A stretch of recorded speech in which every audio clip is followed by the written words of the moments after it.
32 things. They're divided into 4 slides, so 8 things on each slide of very specific things that you or your library can do. In the Introduce Yourself topic that we have had some really great participation in, a lot of good ideas have surfaced. But in this first sort of umbrella of ideas for creating a friendly place for people who come into your libraries, people who have been impacted by the economic recession, which includes job seekers, but it may also include people who are unemployed or just have other sort of impacts to themselves and their families as a result of the economic tough times. So I would like you to take your, up on your white tools, the tool set up at the top, look for that square. It's a white square, and if you use the drop-down arrow and find the check mark and select the check mark, I would like you to put a check mark on one of these ideas that you think you could reasonably implement. Let's not worry about time and money at this point, because that really sort of clutters up the game. But just think about one thing. If you are already doing all of these things, please share in chat what you're doing and how it's working and any sort of lessons learned or recommendations. So this is really interesting. For me, a key theme to all of these and just sort of creating that friendly environment that lets people know they are welcome to be here. All of these are fairly simple to do and fairly low cost. And I'm really thrilled that there are so many check marks showing up on the one that's sort of bottom center, chat daily with a job seeker. This doesn't cost you anything. It maybe takes 5–10 minutes of your time, but this is such an important way that you can make people feel welcome, and it's sort of an ad hoc needs assessment. You can check in with what's working for people, what's not working, and this is also a great way to collect those anecdotes, because we love to have those success stories that really relate to how we can communicate to the stakeholders in the community to reinforce this idea of how critical and central the library is in this economic downturn. And even as we proceed through economic recovery, the library still maintains a critical central role, especially in helping people enhance their 21st century skills. So this is great. Lots of people removing time limits for computer use. Job seeking takes time. Filling out online applications takes time. Doing tutorials. And there's nothing more frustrating to a person pursuing those than having the 45-minute time limit. Whoops, your time's up, and you lose everything that you've done. So really great responses. And as we said, in the archive, we capture all the chat, so we'll be able to share all these ideas with the rest of the cohort. So moving on to the next selection of things that you can do in your library. These are things that are more focused specifically on job seekers. So once again, take your check mark and place a check in a box of something that you feel like you can do at your library. I noticed in the Introduce Yourself thread, lots and lots of, I would say that the majority of people who responded in that thread are doing things, especially around offering resume writing, interviewing, tutoring. So it seemed like there's a lot of activity around that. So maybe some of the more stimulating ideas here are starting a job club. And I love that sort of reference to think of it as a coffee club. Maybe job club is too weighted a term. But I want to say about all these ideas that we're presenting here, these are just to kind of stimulate your thinking and get you going on this. But as we progress through the workshop, especially starting in week 2, we are going to be looking more in depth at ideas and looking at resources that will help you get started, so resources on exactly how to start a job club, or some recommendations and resources for different kinds of resume writing workshops. So this is great. I have a feeling some people are doing multiple items, which is wonderful. Interesting. They don't have public computers in the library in Israel, but people have computers at home. One of the phenomena we've noticed in this country is that people are bringing their laptops to the library and setting up sort of a home office so that they can do their job seeking in a more friendly environment. This whole idea of library as a third place, as a place that you want to go and just sort of be with other people and be in a framework of other people who are in the same situation instead of being isolated in your home office. So that's one thing that many libraries are doing, is sort of figuring out how can we make our space conducive to people who are bringing their laptops in. Yeah, Janet, I'm not sure if you were the one who mentioned the displays. That really relates to that first slide of creating the friendly environment. Let people know what you have and make it really available and accessible so people don't have to come in and hunt for it. And I'm sorry I'm not able to just sort of keep up with all this chat because there's so much wonderful idea sharing going on. But we'll collect them all. We will collect them all, and I'm just sort of scanning, and I see one from Judy Sparzo about offering a demo about a Friday morning networking group to demo all the library's resources. And this is, networking is a really important aspect to get people working with each other and sharing their ideas. Which brings me to our third slide of building community connections. And once again, go wild with your check marks. This is a really, really important theme in our Project Compass curriculum, is finding those community connections. The library can't do it all. That's just the reality. People may turn to the library as their first instinctive resource for seeking help.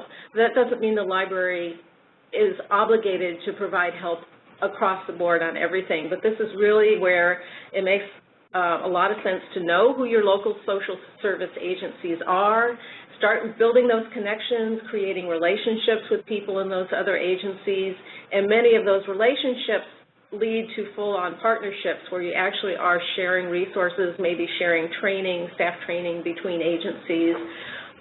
Local workforce agencies are a very, very natural partner in this, and we have in the third week of our workshop, we're going to be really focusing more on these kinds of social service community connections and partnerships with workforce agencies, and a lot of ideas around how to do that and how to build partnerships in general.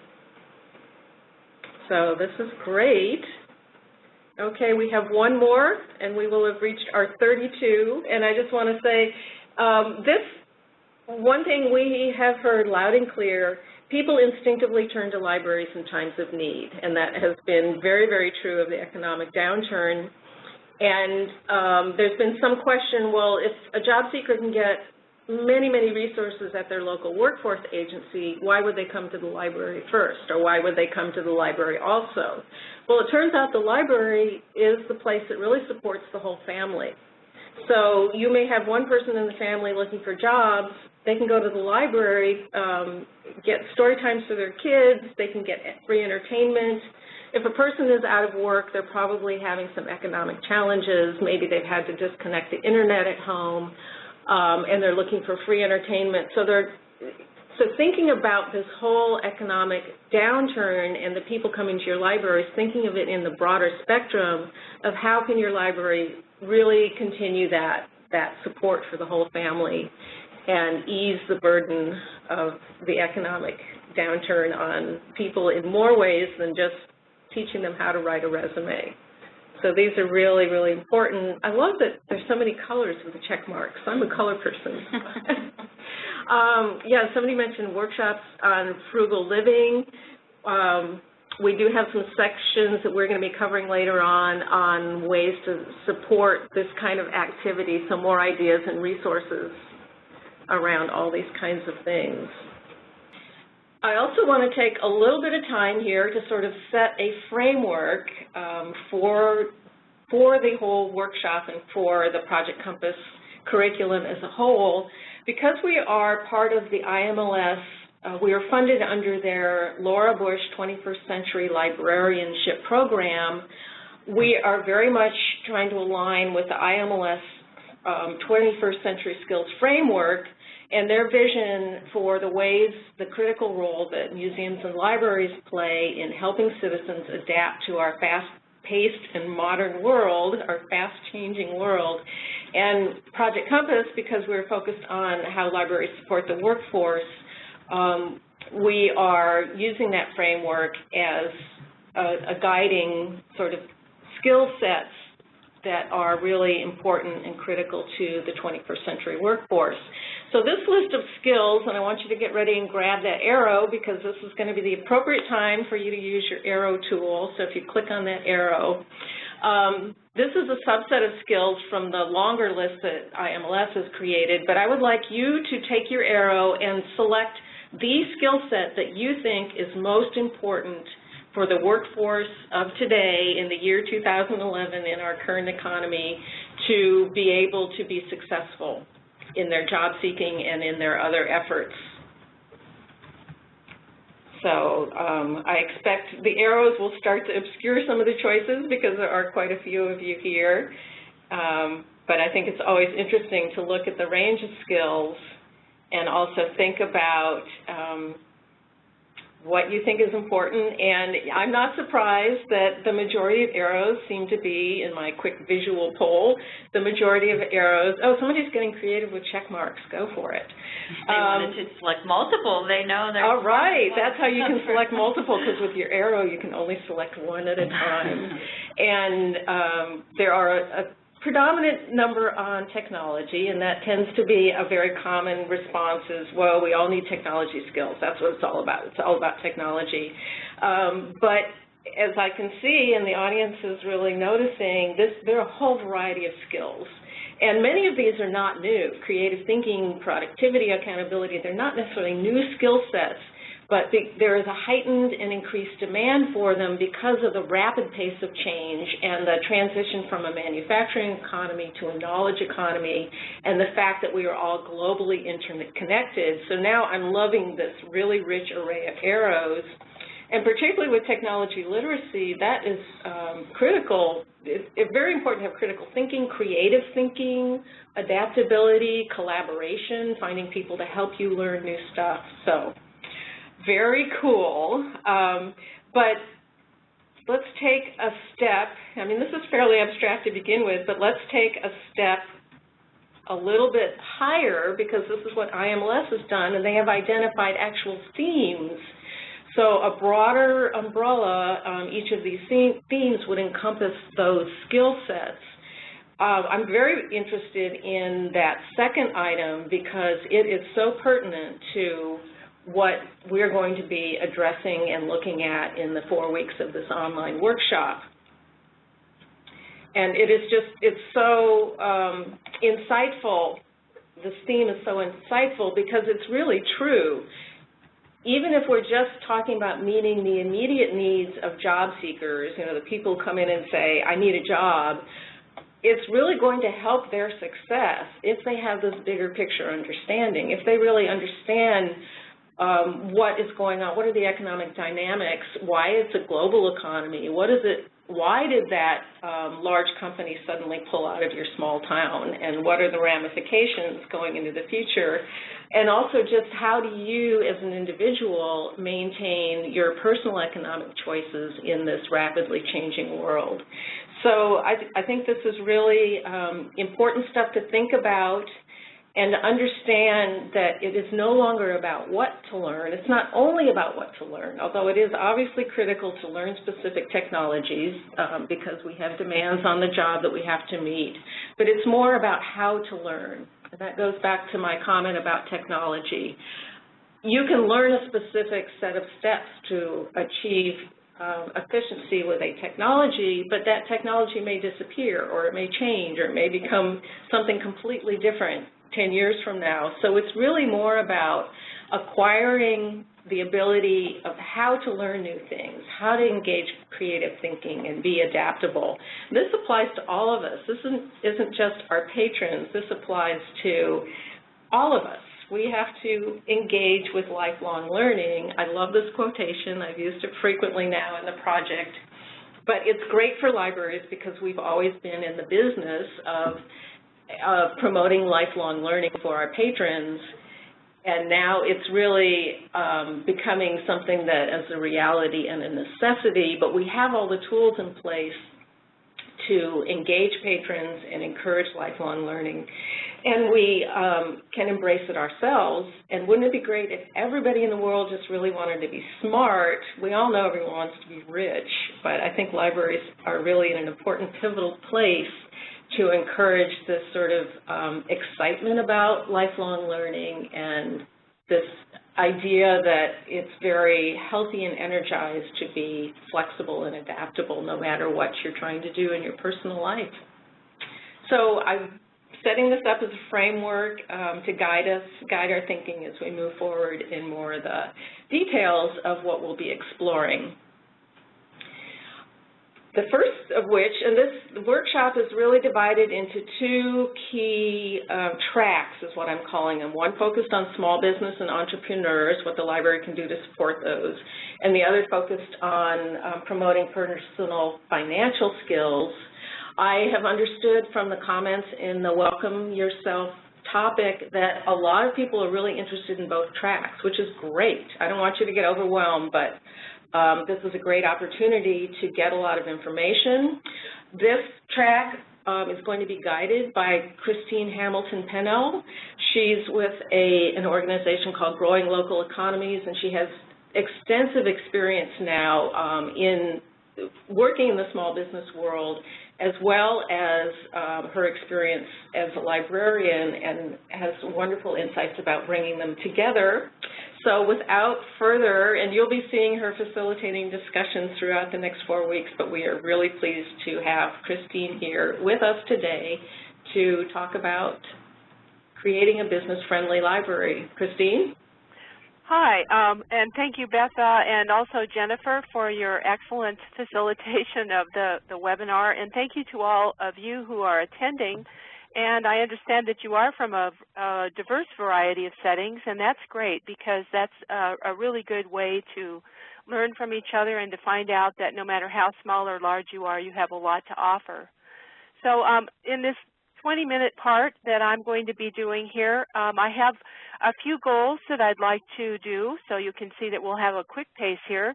The first one is to talk about the importance of small businesses to the economy. Secondly, why should libraries be involved in supporting small business owners? And then to understand what you can do and address some of your common concerns. So let's start out by looking at how we grow a local economy. And this is kind of a real basic economic 101. And the first thing that is a traditional activity that economic development has done is recruitment, which means basically attracting a business to an area and trying to create jobs that way. The problem with that approach, it sometimes works, but usually the companies looking to relocate or come into your community are looking for low-cost resources, low-cost labor, and when they find it cheaper somewhere else, they leave because they have no long-term commitment to the community. And there is research that also shows that very little of job growth has anything to do with intrastate or relocations of companies. So another emphasis has been developing local entrepreneurs, so focusing on how do you support them and to help them grow. They have an investment in the community. They care about what happens in the community. A third thing is workforce development, and that's what this whole series is about. And it's really about both sides. How do you empower the people who are under or unemployed, and how do you also help employers find the people that have the skills they need to grow? The last thing is what we call leakage, and this refers to both revenues and people that leave the area for one reason or another. Revenues leave when a big box store like Walmart or others send the profits back to Bentonville, Arkansas, rather than recirculating them in the community like local businesses are more likely to do. Loss of citizens, and particularly young people, is usually tied to lack of opportunity, either jobs or other economic or educational opportunities. So when I talk about an entrepreneur, what is it that I mean? Basically, it's somebody who sees an opportunity and creates and grows an organization or a program to pursue it. And notice that this does not say for-profit only, because there are definitely social entrepreneurs who create organizations to meet a social need. And I noticed that one of our participants is Judy Sparzo from Fairfield Library in Connecticut, and there's an article about her in your readings because she saw a need and created a program that addressed it, which is the essence of entrepreneurship. Now I'd like to talk just a minute about how much entrepreneurial activity is there and who is the most likely to be an entrepreneur.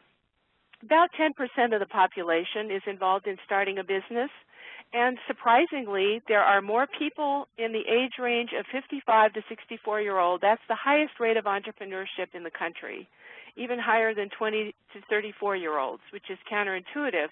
Basically, these are baby boomers who are not ready to retire and want to give back. Another characteristic is that 4 in 10 people aged 8 to 24 have either started or want to start a business. And that's 45% of young men and 35% of young women, which fits the larger demographic that by far more men than women start businesses. And I wish I could do a whole webinar on why that might be true, but that's not for today. Another really interesting feature is that people who are immigrants to this country are much more likely than people who were born here to start businesses. And in fact, there's been a huge, dramatic shift in the composition of entrepreneurs, and particularly those in the Latino community now represent a much larger proportion of business owners. Okay, now we're going to do a poll, and this is where you get to use your arrows. And so the question is, what percentage of net new jobs, and that means the difference between jobs that have been created and those lost, in the U.S. were created by businesses with 1 to 9 employees. That's the self-employed and employer firms that have 2 to 9 employees. Great, I see a whole bunch of arrows here. Few who think it's 25 or 50%, a whole lot of you think it's 75%. Okay, well, I'll give you a couple more minutes here to decide where to put your arrows. Okay, so we have kind of a consensus that it's 75%. Well, the answer may surprise you. Among businesses with 1 to 9 employees, virtually 100% of net new jobs are created by that size of business. And that's a very surprising thing to people. The important thing is that the business wants to grow, which means that they want to hire new employees, bring in more revenue, and thus create a greater economic benefit to the community. So what that says is that the small businesses are actually driving economic growth. And I should mention here that small businesses create 3 million jobs a year. Corporations lose about 1 million. So the corporate world has not created a net new job in the last 10 years. There are ones that create jobs, but in terms of overall, that's not where it happens. It's small businesses. It's entrepreneurs who create the jobs. And I should make a point here that this focus on workforce is extremely important. The other side of that is that you can't help somebody find a job if there are no jobs to be had. And that's where it's important to reach out to and support the small business community because they're the ones that create the jobs. So there needs to be a focus from not only helping individual patrons who have needs to being more strategic about how you can address the larger system, including employers and their needs. Okay, so why should libraries be involved in small business efforts? Well, first of all, libraries are already part of the economy. Libraries are employers. They spend money on goods and services. They pay wages that then go back into taxes. And they are extremely important to a lot of redevelopment efforts in many communities. The second thing we have already mentioned, and that is that the jobs and the wealth that comes in are created by small businesses. And they, again, pay employees who pay mortgages and dry cleaners and buy goods and services in the local community. And they also pay taxes, property taxes, sales taxes, and those taxes are what support the library. Most libraries that are public libraries in some way, including community and university libraries. So there are a number of ways that the libraries can support the small business community. The last two, resources and research, is no surprise to anyone. That's what libraries are known for and good at. I want to talk more about the whole concept of partnerships and how you move ahead with supporting entrepreneurs through partnerships. So I want you to use your chat feature now and talk about what you think the difference is between a library partnership and advocacy or marketing efforts. So use your chat and write down some ideas that you think are what the difference is.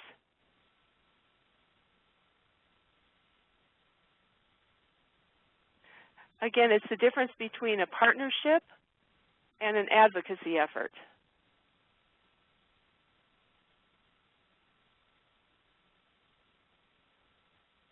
Okay, partnerships, mutual benefit and responsibility. Excellent answer.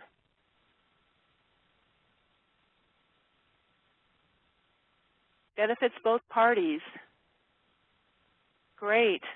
These are wonderful answers. They're going to provide some lively discussion options in our discussion area. Advocacy mainly benefits the library. Partnerships allow you to pool resources. Advocacy is one-sided. Partnerships benefit both. You guys are really good. So working together, working instead of promoting common goals, benefits to both. I think you are definitely hitting the nail on the head. So I'm going to go ahead and basically reiterate the things that you have said. Two-way versus one-way. A partnership means that you're communicating both ways. You're meeting both people's needs. It's a win-win. Advocacy is really one way. This is why you should support us. Marketing, this is what we have. So it's very important that it be mutually beneficial and that it helps both partners or all partners achieve their goals, the win-win situation. So it's meeting their needs is what you think about when you think about a partnership. And if you meet their needs, it provides an opportunity to meet yours as well. Another thing is that it's not a one-shot deal. It's over time, and it's developing relationships that create an ongoing relationship and commitment with the key stakeholders. Lets you leverage your assets so that all partners can meet their goals. And the last thing is that what you're trying to do is create a culture of what we call no wrong door. What that means, this is a marketing piece from the Small Business Development Center in Corsicana, Texas. And they have basically created a system where no matter where an entrepreneur or business owner starts, he or she is going to get directed to the agency or organization that can meet their needs. In this case, you've got the city, the county, the Small Business Development Center, Economic Development Department, the Main Street, the Chamber. Why aren't libraries on there? They could be. This is how you develop that referral network that brings people in by word of mouth. It implies that everyone needs to know what everyone else is doing, and that's a very important part of partnerships as well. So it's basically about being part of the decision-making process within the economic development and business communities. It means sitting at the table. And there was a document from ALA, and I've forgotten the name of it, where they talked about the fact that if you're not sitting at the table, you're underneath the table waiting for the crumbs to fall off. So you want to be at the table. And I'm going to ask you in chat once again to talk about who you need to sit down with to create partnerships. Who needs to be at the table? And I'm going to start by short-circuiting you a little bit, because the obvious answers are Chambers of Commerce, Small Business Development Center, Rotary, Workforce Agency. Who else? Think outside the box. Okay, local businesses, you bet. Economic development groups, any economic stakeholders. And that's an excellent point, because basically you want to find out who is it that has an investment, who's interested in economic development in your community. So that could be a whole lot of different people. Downtown Association, nonprofit groups, absolutely. Community development, local media, schools, you bet. Colleges, All right, somebody came up with churches. That's great. There are an awful lot of people in churches who get their support for their business endeavors from the rest of the congregation. All kinds of government connections and legislative representatives, absolutely, getting connected to those offices. Let me also talk about a couple of other things you may not have thought of. Utility companies. Almost all of them have economic development arms, and they often have money to give out in form of grants for various projects. So don't forget the utility companies if you're trying to start up something yourself. Financial institutions of all kinds should be included in your network of resources. That's the banks, the microloan agencies, anyone who is involved in finance, because they're in front of the business people. Another one, it's very, very important to get youth organizations involved, because youth are the future entrepreneurs of our society. And then arts and culture. I just read an article yesterday in Sunset Magazine about a group that opened a huge warehouse out in a rural area in Washington and are offering various services, including bookbinding and others, outside the region, and are basically helping rebuild that town. Another thing is business and professional associations. Make sure you get entrepreneurs on board, and successful entrepreneurs often are willing to give back to the community in terms of volunteering or resources that they can provide. So one example that I'm going to bring up, and we don't have time to address a whole lot of ones. This is Jennifer Cohane, who's the business outreach librarian at the Simsbury Public Library, kind of a small town, not rural, more suburban, but nevertheless not a large place. And their town did a strategic planning process, and they did an economic development component and recognized that the library could play a role. And so they hired Jennifer as the business outreach librarian.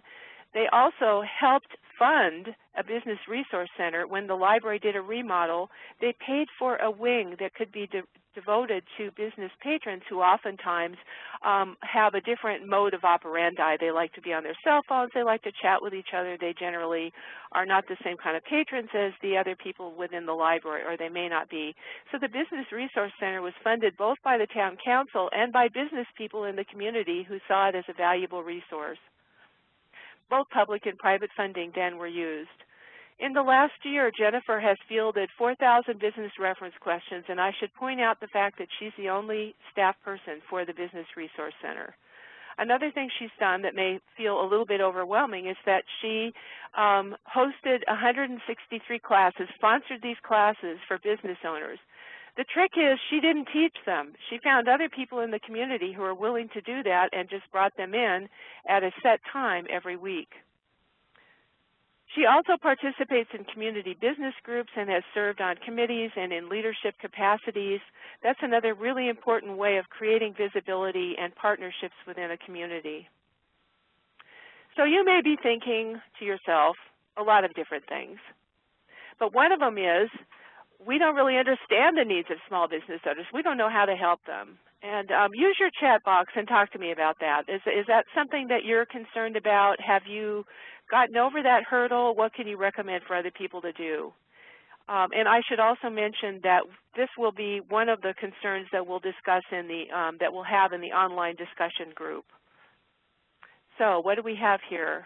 If you don't know, ask them. What a great answer. And when I've talked about before, when I've talked about whether a business wants to grow, that's the answer to that as well. You ask them, and you can hear if they want to hire employees, if they want to make additional investments. You ask them, and they will tell you. It doesn't mean they necessarily will. Reference interview, great. Just get started. Just do it. All right. Usually they do have a specific need when they come, so they will tell you what that is. Absolutely partnering with SCORE and SBA. Go out to the meetings. Partner with a Small Business Development Center, absolutely. I know many Small Business Development Center directors who would love to partner with the library and have found the library was not interested, which is very sad to me. I think that's changing, and the number of attendees who are on this call today indicates that. We have 86 right at this moment. So network with people, absolutely, and you need to go to them. That's extremely important, and we'll talk about that in just a minute. So excellent ideas, and again, we will be talking about those more. So, you know, the fact is that the small business owners' needs generally fall into a few basic categories, and you may have heard of the 80-20 rule, where about 80% of the questions are answered with 20% of the resources, or that there are 20% of the questions that come in. And the categories that are most common are marketing. How do I find the people I want to get to? How do I find marketing lists? Where is my market? And then what's the industry doing? Is it shrinking? Is it growing?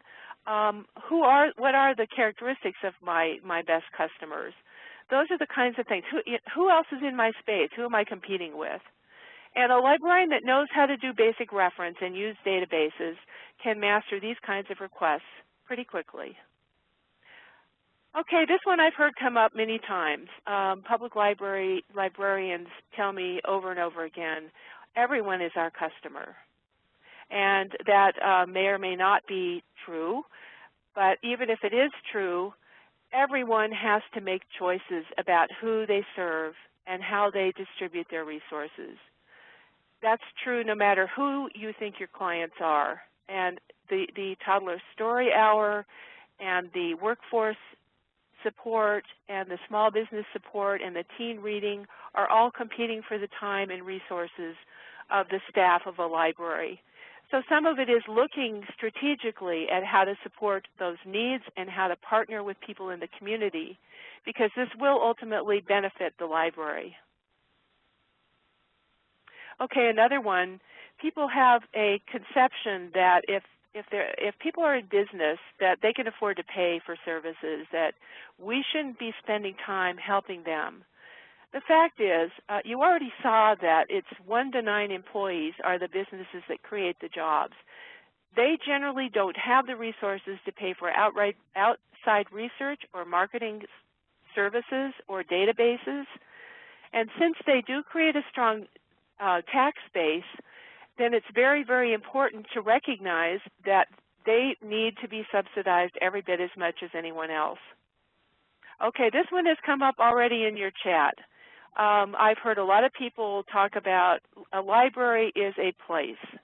A library is where we spend our time. Our job is to bring people into the library.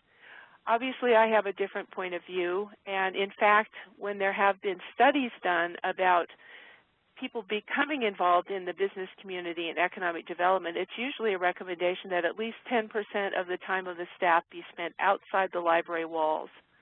Because even though the library is a physical asset that is extremely important in a community and can provide that safe place for people, it's the people that make the difference.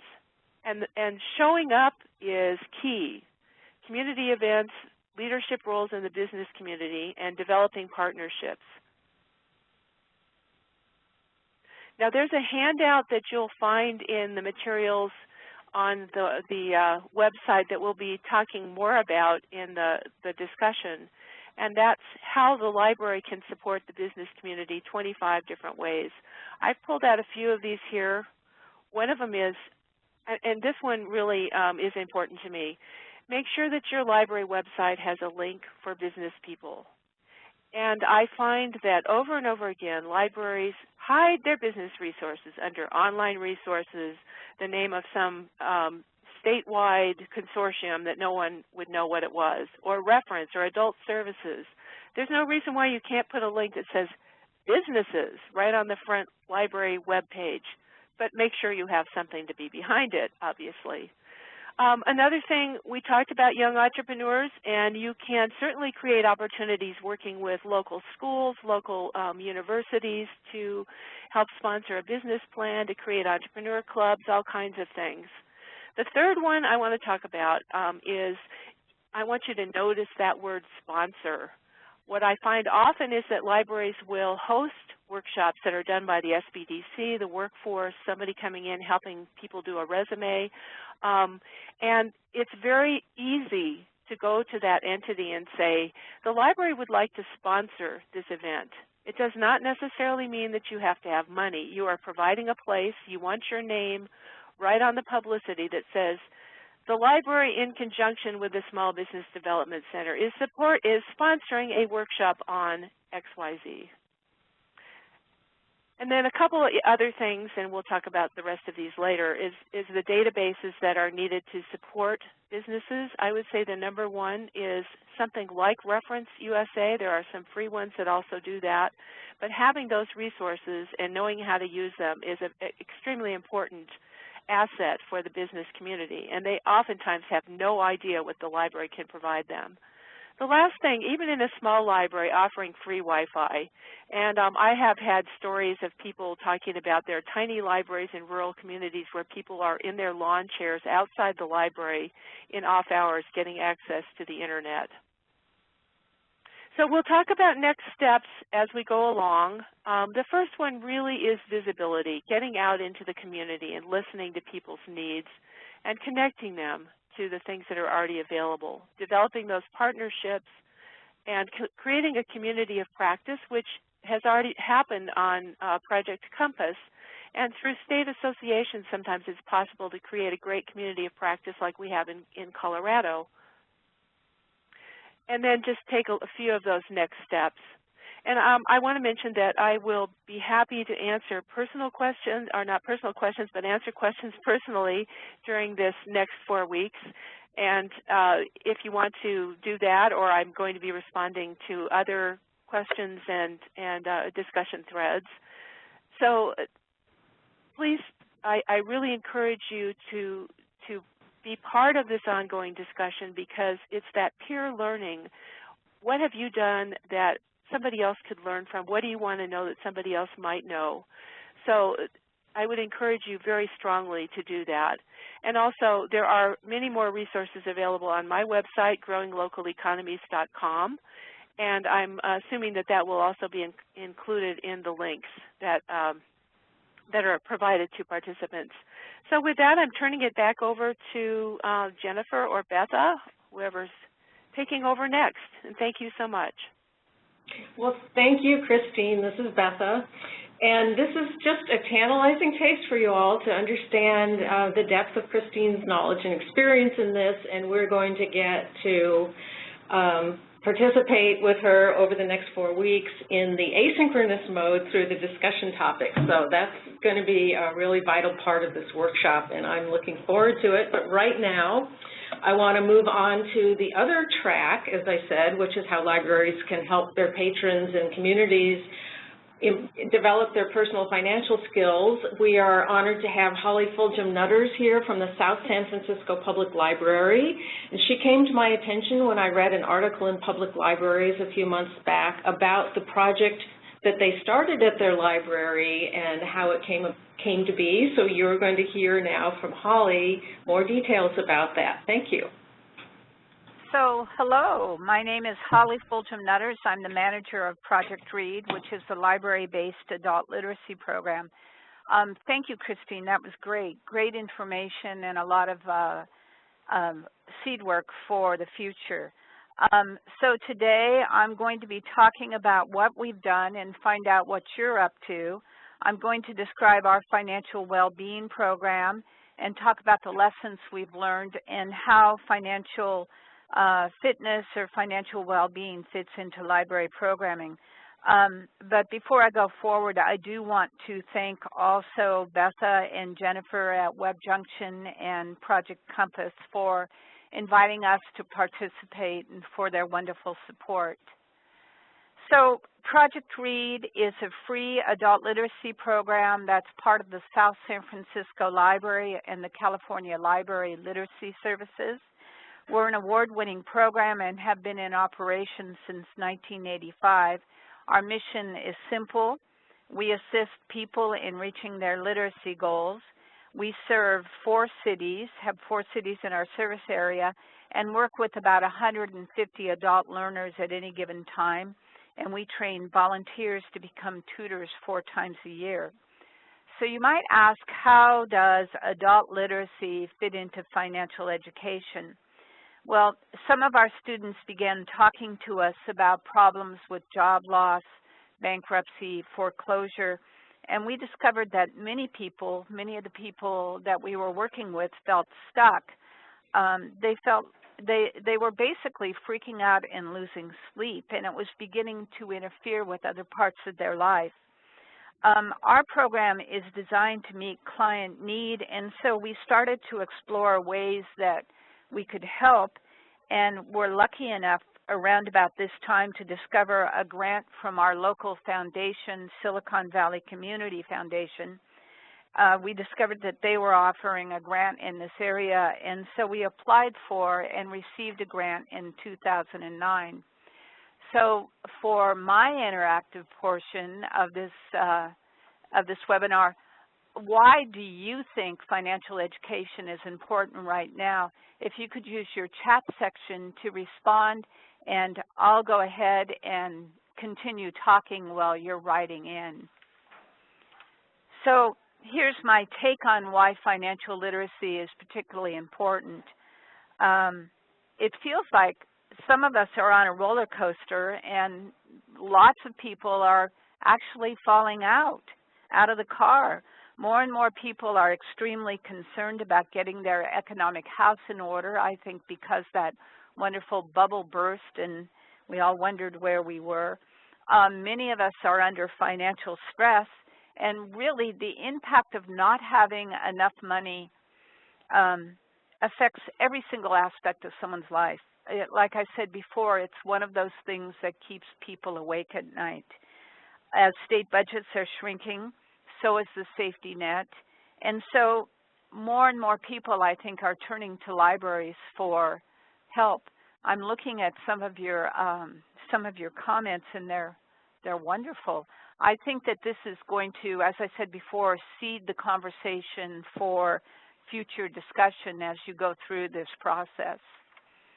So here's another question. How do you think financial literacy fits into the library? And I'm going to talk over your chat as you're talking.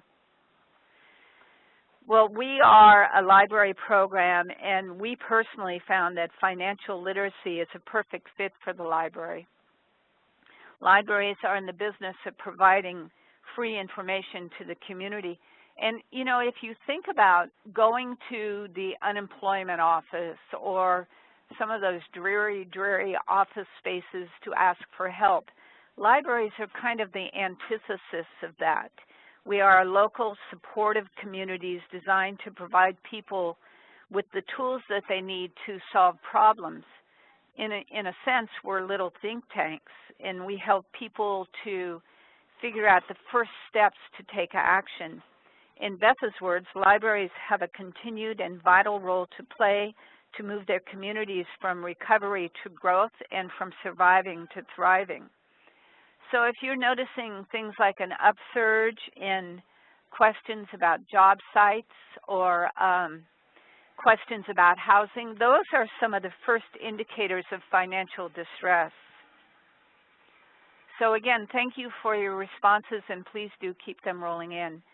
In our work, we discovered that how a person deals with money is extremely personal, and any kind of change in a person's, in people's behavior is tied with their values and understanding of how, why rather, they save money. Therefore, we designed our program to be both introspective and interactive.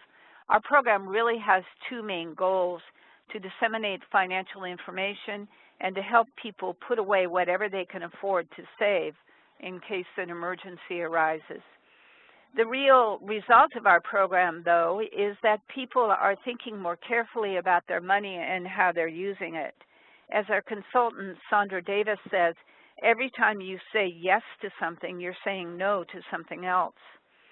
Our program has continued over a period of 3 years, and it's linked to behavior change. But the first step to behavior change is having information that's both understandable and useful. Our primary target population has been literacy students because they're caught in a catch-22 position.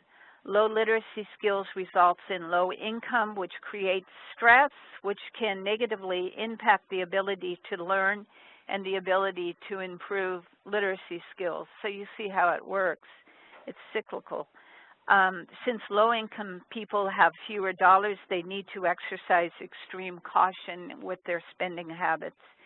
Low-income immigrants also face language and cultural barriers that impede their ability to earn higher wages. They have good money sense, as do literacy students, but they often have little information about how money works in the United States. This is an overview of our program, and I'll explain each piece in depth in a couple of slides. Our financial management training is the clothesline of our program. It provides the basic components of personal money management. We do have financial coaches who help people make lasting change. Our Savers workshops are used to explore topics in depth. Asset building has helped us explore with our clients a variety of ways to save money. And we also have a family financial literacy program, which provides an exciting storytime program that highlights financial topics in a storytime format. You know, computer literacy, I noticed you all said that technology was one of the things that we needed to begin thinking about. Well, I think it's also important to think about those of us who don't have computer literacy skills. So I think that's one of the obstacles that our clients face. There are valuable resources on the web, but if people can't use computers, they're basically stuck. So this is an invisible component of our program, computer literacy. Our funder is particularly looking at behavior change, and to create our program, we secretly designed it with Weight Watchers, the Weight Watchers model in mind, because when you're talking about behavior change, we all know Weight Watchers is where it's at. And frankly, that's what a lot of nonprofits do. They steal one idea from another nonprofit, and so it goes. So based on this model, we wanted to start with motivation. We wanted people who were going to walk through our door with the intent to learn how to handle their behavior, how to change their behavior, rather. And then education, I think, is fundamental, because education not only provides hope so that people are beginning to believe that they can change their situation, but it can also create a roadmap for that change. We also think accountability is important, that there is a community that provides support as people are making changes, and that progress is monitored. So as you can see, it sounds a lot like Weight Watchers, one of my favorite places. So our financial management training covers all the basics that you'd wished you'd learned in school but maybe didn't, because frankly, financial literacy, financial education is something that we don't necessarily pass on intergenerationally. To set up a program like ours, I'd suggest going to Building Wealth, and you'll see the site for that in a little bit. You can find financial planners at fpanet.org, which is on this slide, for pro bono services, but I would caution you to be careful to make sure that they aren't selling any products. And also, please, please, please check into Smart Investing at your library.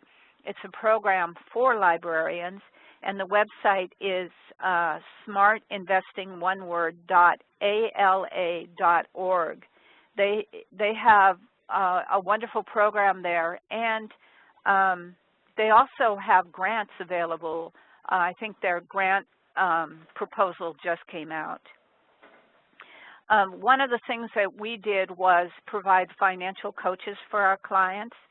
Coaches is based on the theory that people make lasting behavior change because of their own internal motivations, and not because of what they're told. So we drew our financial coaches from our volunteer literacy tutors, but Volunteer Match is a wonderful way to get volunteers to join any program. We provided a 10-hour coach training and gave them plenty of time to practice their skills. Our financial coaches are not financial advisors, but equal partners that support clients as they make financial changes.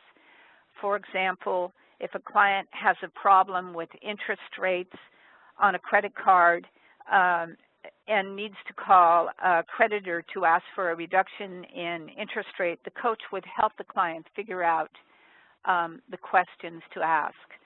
We also have Savers workshops that keep people connected to our program and provide an opportunity to explore topics more in depth.